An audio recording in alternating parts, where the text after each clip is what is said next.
ऑगस्टच्या पहिल्या रविवारी जगभरात फ्रेंडशिप डे साजरा केला जातो. पण पन्हाळा तालुक्यातील खोतवाडी येथील ज्ञानज्योती फाउंडेशननं यंदाचा फ्रेंडशिप डे एका वेगळ्या पद्धतीनं साजरा करत निसर्गालाच आपलं मित्र मानलं. हातात फ्रेंडशिप बँड बांधण्याऐवजी वाघजाई मंदिर परिसरात 50 देशी वृक्षांची लागवड करून पर्यावरण संवर्धनाचा संदेश देण्यात आला.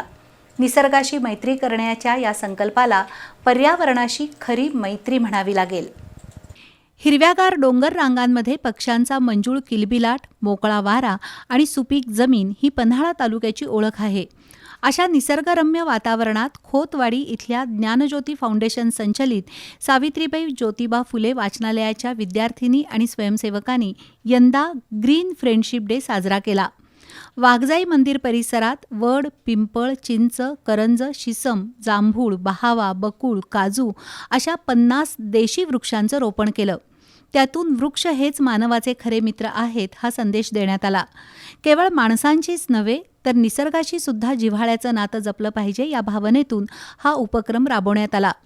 ग्रामीण कवी संभाजी चौगले यांनी आपल्या काव्यातून माणूस आणि निसर्ग यांच्यातील मैत्रीचं सुंदर नातं उलगडलं, तर ज्ञानज्योती वृक्ष संवर्धन समितीचे कार्याध्यक्ष जीवन पाटील यांनी विद्यार्थ्यांना झाडांचं महत्त्व सांगत प्रत्येक झाड जगवलं पाहिजे असा संदेश दिला. यावेळी डोंगर माथ्यावर आढळणाऱ्या पात्रीची भाजी, मोरशेंडा, मोहर यासारख्या रानभाज्यांची माहिती देण्यात आली.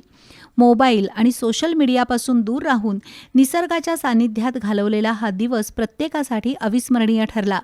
या उपक्रमात डॉक्टर निलेश पाटील, कवी संभाजी चौगले, जयंत पाटील, जीवन पाटील, अनिल सुतार, प्रवीण चोपडे, सौरभ शिंदे, अनिकेत माने, सौरभ खडके, काशीनाथ चौगले यांच्यासह वाचनालयाच्या विद्यार्थिनी सहभागी झाल्या होत्या.